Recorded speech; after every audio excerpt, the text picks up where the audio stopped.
السلام علیکم ورحمۃ اللہ وبرکاتہ۔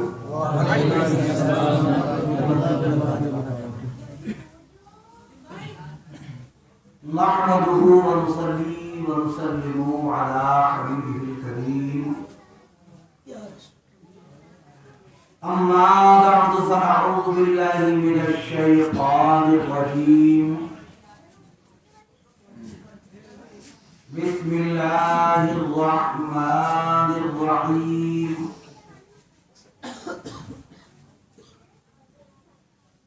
كل نفس ذائقة الموت، صدق الله العظيم وصدق رسوله النبي الكريم الأمين، ونحن على ذلك لمن الشاهدين والشاكرين، والحمد لله رب العالمين۔ بعد توحید کے متوالوں، شمع رسالت کے پروانوں، اولیاء اللہ کے مستانوں، ابھی قبل کے چند لمحات میں آپ کے سامنے کچھ عرض کروں، بہتر و مناسب ہی نہیں بلکہ طریقہ اہل سنت و جماعت کے مطابق اور تعلیم الہی کے مطابق سب سے پہلے حضور اعلیٰ حضرت آقا مدینہ سرور قلب و سینہ پیارے نبی جناب محمد رسول اللہ صلی اللہ تعالی علیہ وآلہ وسلم کی بارگاہ میں عقیدت و محبت کے ساتھ ہدیہ درود پاک پیش فرمائیے اور پڑھیے بآواز بلند اللہم صل علی سیدنا و سیدنا مولانا محمد وعلى آل سيدنا وسيدنا ومولانا محمد بعدد كل شيء معلوم الله رب يرني بجمالك أغثني يا رسول الله صلى الله تعالى عليه وسلم۔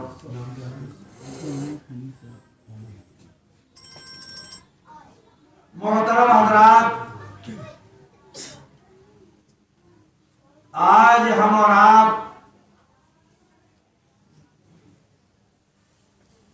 محب گرامی عالی جناب عزت مآب محترم مرحوم محمد حنیف صاحب کے تیجے کے موقع پر برائے ایصال ثواب، برائے دعائے مغفرت، برائے دعائے بخشش یہاں حاضر ہوئے۔ پیارے اسلامی بھائیوں،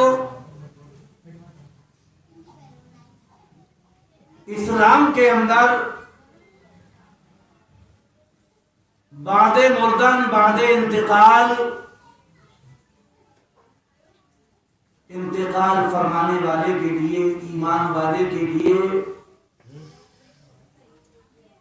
ایصال ثواب کرنا، اس کی مغفرت کی دعا مانگنا، اس کا بھلا چاہنا، اس کے لیے جنت اور قبر میں نور و رحمت کی بارش ہونے کی دعائیں کرنا، یہ مذہب اسلام میں بہت زیادہ ضروری ہے۔ بے شک کیونکہ ہمارا دین اسلام جس طریقے سے آدمی کو دنیاوی زندگی گزارنے کا طریقہ دیتا ہے، بے شک قرآن اور حدیث کی روشنی میں ہمیں اپنے آپ کو دنیا میں جینے کا سلیقہ سکھاتا ہے، وہی مذہب اسلام وہی قرآن کریم، وہی حدیث پاک، وہی صحابہ، اولیاء، فقہاء اور علماء کے اقوال ہمیں بعد انتقال مغفرت کی دعا مانگنے کا طریقہ سکھاتے ہیں۔ بے شک سبحان اللہ۔ یہ دین کا قانون ہے، یہ دین اسلام کا ایک ضابطہ ہے کہ جب کسی مومن یا کسی مومنہ کا انتقال ہو جائے تو اے دنیا میں رہنے والوں، تمہاری ذمہ داری ہے جہاں تک ہو سکے اس کے حق میں مغفرت کی دعا مانگو۔ جب تک وہ زندہ تھا، جب تک انتقال کرنے والے زندہ تھے، چاہے وہ ہماری باپ ہو، بھائی ہو، رشتے میں کچھ بھی لگتے ہو، ایمان والے ہیں، جب تک وہ زندہ تھے ان کی ذمہ داری تھی کہ وہ نماز پنجگانہ پڑھ کے اپنے مولا کو راضی کرتے۔ بے شک ماہ رمضان آتا، روزہ رکھ کے اپنے خالق و مالک کو راضی کرتے، بے شک مالک کے نصاب ہوتے زکوٰۃ ادا کر کے اپنے خالق و مالک کو راضی کرتے، صاحب استطاعت ہو جاتے، حج ادا کر کے اپنے خالق و مالک کو راضی کرتے۔ جب تک وہ زندہ تھے ان کی ذمہ داری تھی کہ وہ عبادات و ریاضات کر کے فرائض و واجبات و سنن الہدی، سنن الزوائر، نوافل ادا کر کے اپنے خالق و مالک کو راضی کرتے۔ لیکن جب ایک مومن دنیا سے انتقال کر رہا ہو، انتقال کرنے کے بعد ہی نہیں بلکہ اگر انتقال کا موقع اور وقت بھی آ جائے تو ہر ایمان والے کی ذمہ داری ہے، رشتہ دار گھر والوں کی ذمہ داری ہے کہ وہ انہیں دنیا سے جاتے وقت کلمے کی تلقین فرمائے تاکہ ان کا خاتمہ ایمان پر ہو جائے۔ میرے پیارے اسلامی بھائیوں، اصل ایمان ہے اور ایمان کے بعد میں نمبر آتا ہے اللہ کی مقدس عبادت نماز کا۔ پہلے ایمان ہے، ہمارا ایمان کامل ہے، ہمارا ایمان اکمل ہے، ہمارا ایمان مکمل ہے، ہمارا ایمان کمپلیٹ ہے۔ اب اعمال میں نماز کا فرسٹ پر نمبر آتا ہے، بعد ایمان فرسٹ پر نماز ہے، لیکن ایمان کے ساتھ اللہ اکبر، روزہ ایمان کے بعد ہے، زکوٰۃ ایمان کے بعد ہے، حج ایمان کے بعد ہے۔ سب سے پہلے ہمیں اپنا ایمان مستحکم رکھنا ہے۔ یہی وجہ ہے کہ جب آدمی کے انتقال کا وقت آتا ہے اور یہ سوچ لیا جاتا ہے کہ اب کوئی بچنے کا چانس نہیں ہے، ڈاکٹروں نے جواب دے دیا، طبیبوں نے جواب دے دیا، صلاحکاروں نے جواب دے دیا، بڑے بڑے دانشوروں نے، سمجھداروں نے جواب دے دیا کہ اب کوئی علاج کارگر ثابت نہیں ہوگا، اب کہیں کامیابی نہیں ملے گی، آخری وقت ہے۔ اللہ اکبر، اب اس کے پاس بیٹھ کر تلقین کرو تو یہ تلقین نہ کرو کہ اے دنیا سے جانے والے تو اپنی نمازوں کو یاد کر، اے دنیا سے جانے والے تو اپنے روزے کو یاد کر، اے دنیا سے جانے والے تو نے حج کیا ہے اسے یاد کر، اے دنیا سے جانے والے تو نے زکوٰۃ ادا کی ہے اسے یاد کر۔ ہمارا ایمان ہے کہ نماز ادا کرو گے تو نماز جنت دلوائے گی، روزہ جنت دلوائے گا، زکوٰۃ جنت دلوائے گی، حج کے ذریعے بھی جنت ملے گی۔ اللہ رب العزت نماز کی ادائیگی سے راضی ہوتا ہے، روزے کے ادا کرنے سے راضی ہوتا ہے،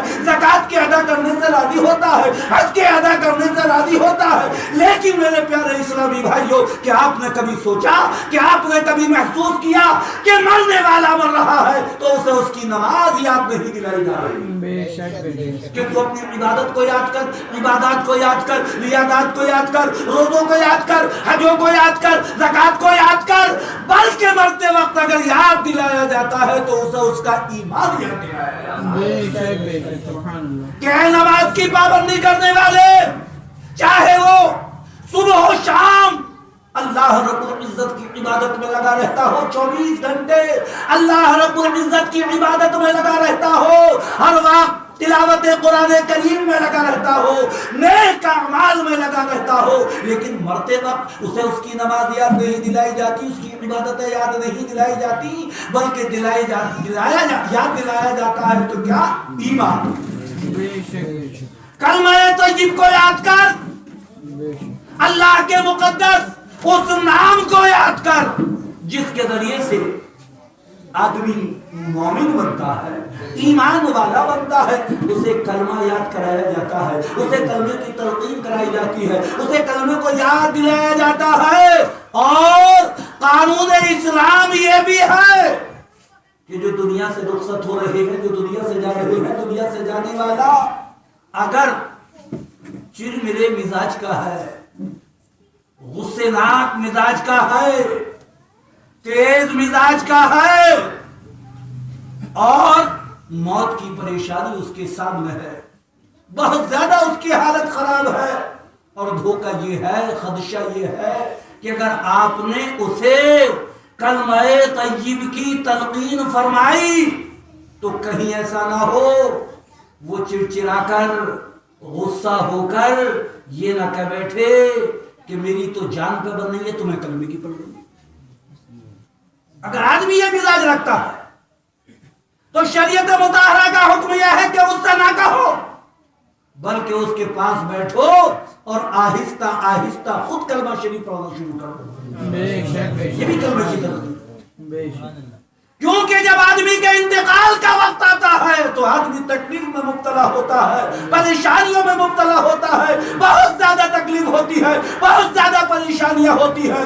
اللہ اکبر، ارے رگ رگ سے روح نکلتی ہے، رگ رگ سے جان نکلتی ہے، آدمی کی ذرا سا کانٹا چبھ جائے، ہلکا سا زخم لگ جائے، کتنی تکلیف ہوتی ہے، کتنی پریشانی ہوتی ہے، اور روح کا معاملہ ہے کہ وہ کھینچی جاتی ہے تو تکلیف ہوتی ہے۔ میرے پیارے اسلامی بھائیوں، وہ بات ایک علیحدہ ہے کہ ایک ایمان والا جب دنیا سے جاتا ہے تو اللہ رب العزت اس کی روح نکالنے کے لیے جب فرشتے مقرر فرماتا ہے وہ سکون کے ساتھ نکالتے ہیں، لیکن سکون کے ساتھ نکلنا وہ بھی تو بہت بڑی قیامت ہے، وہ بھی تو بہت بڑی پریشانی ہے، وہ بھی تو بہت بڑی پریشانی کا نام ہے۔ تو اسلام کا قانون یہ ہے، اسلام کا دستور یہ ہے کہ اگر آدمی ایسا مزاج رکھتا ہے کہ اگر آپ اس سے تلقین کے لیے کہیں گے تو وہ غصہ ہو سکتا ہے اور یہ کہہ سکتا ہے کہ میری جان پر بنی ہے اور تمہیں کلمے کی پڑھ رہی ہے، کہیں ایسا نہ ہو انہی الفاظوں کو کہتے ہوئے وہ دنیا سے رخصت ہو جائے اور بے ایمان دنیا سے چلا جائے۔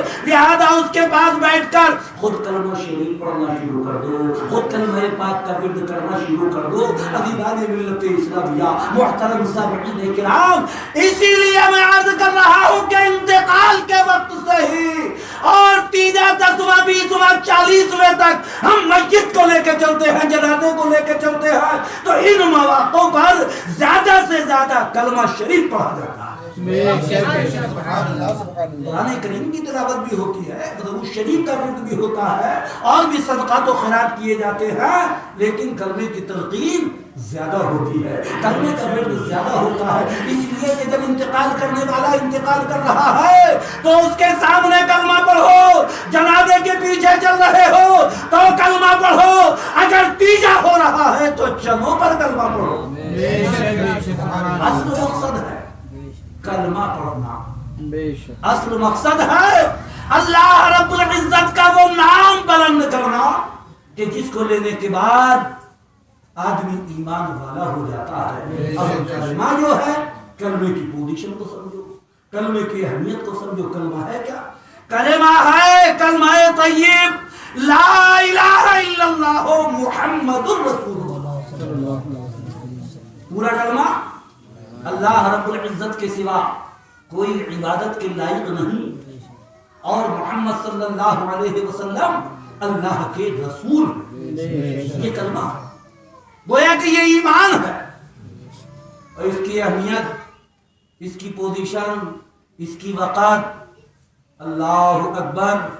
ارے ہم اور آپ تو اپنے بزرگوں کے، اپنے بھائیوں کے، اپنے رشتہ داروں کے، اپنی بہن بیٹیوں کی تیجے جشن 20 میں شرکت کرتے رہتے ہیں، دفنوں میں شرکت کرتے رہتے ہیں، اور اس کلمہ پاک کا ورد کرتے رہتے ہیں. ایک کلمے کی ذرا سی اہمیت سمجھو کہ اللہ رب العزت نے کلمے کو ہمارے لیے کیسے نجات کا ذریعہ بنا دیا، کیسے بخشش کا ذریعہ بنا دیا. مثال کے طور پر سمجھو ایک شخص ہے اور اس نے عمر پائی 100 سال. کتنی عمر پائی؟ کتنی؟ 100 سال. 100 سال کی عمر میں 99 سال 11 مہینے 29 دن 23 گھنٹے کفر و شرک پر گزار دیے. ایمان نہیں لائے، مومن نہیں ہوا. زندگی کا کتنا وقت باقی ہے؟ 1 گھنٹہ. بولے بھائی کتنا وقت باقی ہے؟ 1 گھنٹہ. لیکن بوڑھا تو ضرور ہے، ہوش و حواس درست ہے، عقل بالکل صحیح کام کر رہی ہے، بالکل صحیح و سالم ہے، بالکل دماغ اپنی جگہ درست ہے. اذان کو روز سنتا تھا، صلات کو روز سنتا تھا، اللہ کے کلام کی آوازیں اس کے کانوں میں روز آتی تھی. مسجد کے قریب میں ہی گھر تھا، روز اذان و صلات، سلام، اللہ کا کلام، نعت و منقبت، میلاد و جلسوں کی آوازیں، اسلام کے پیغام کی صدائیں اس کے کانوں میں آتی رہتی تھی. لیکن اس کے دل میں ایمان کی محبت پیدا نہ ہوتی تھی، اسلام کی محبت پیدا نہ ہوتی تھی، قرآن کی محبت پیدا نہ ہوتی تھی، نماز روزے کی محبت پیدا نہ ہوتی تھی. اپنے اسی کفر و شرک پر ڈٹا ہوا تھا. اللہ نے اسے ہدایت دی اور اس بوڑھے شخص نے ہوش و حواس کی حالت میں اپنے محلے داروں کو، پڑوسیوں کو اکٹھا کیا، کچھ ایمان والوں کو بلوایا، اور بلوانے کے بعد باقاعدہ ہوش و حواس میں اس نے کہا لوگوں گواہ بن جاؤ، میں سب کے سامنے مذہب اسلام کو قبول کرتا ہوں. اور اس نے پڑھ لیا لا الہ الا اللہ محمد رسول اللہ. کلمہ شریف پڑھ لیا، اسلام کی ساری باتوں کا اس نے اقرار کر لیا، لوگوں کو گواہ بنا لیا. اب ایسا مان لیجئے کہ اس نے مثال کے طور پر 10 بجے کلمہ شریف پڑھا تھا، 11 بجے اس کا انتقال ہو گیا. ابھی نماز ظہر کا وقت بھی نہیں آیا، جو اس پر نماز دی ہوتی. ماہ رمضان نہیں آیا جو روزہ اس پر فرض ہوتا.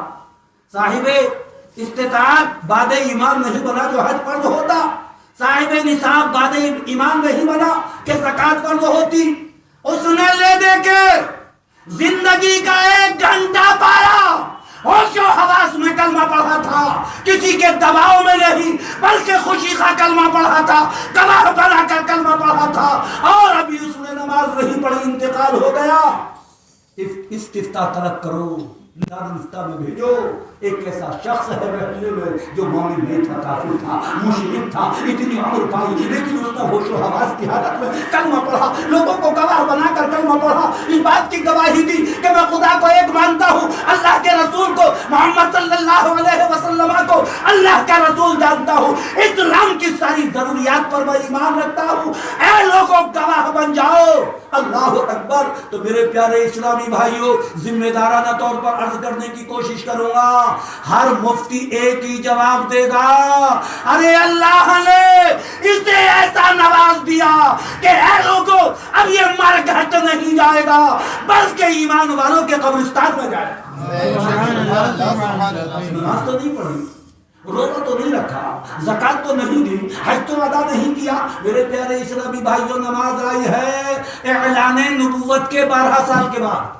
بے شک بے شک. پیارے آقا صلی اللہ علیہ وسلم نے اعلان نبوت فرمایا، اس کے کتنے سال کے بعد میں نماز آئی؟ 12 سال کے بعد. 12 سال کے پیریڈ میں صحابی بھی بنے، صحابہ بھی رہے، بڑے بڑے قطب و ابدال غوث و ابدال سے مجھے صحابی رہے جن کا مقام و مرتبہ غوث و قطب و ابدال سے بھی اعلیٰ ہے. اللہ اکبر. ارے ایک یہ شخص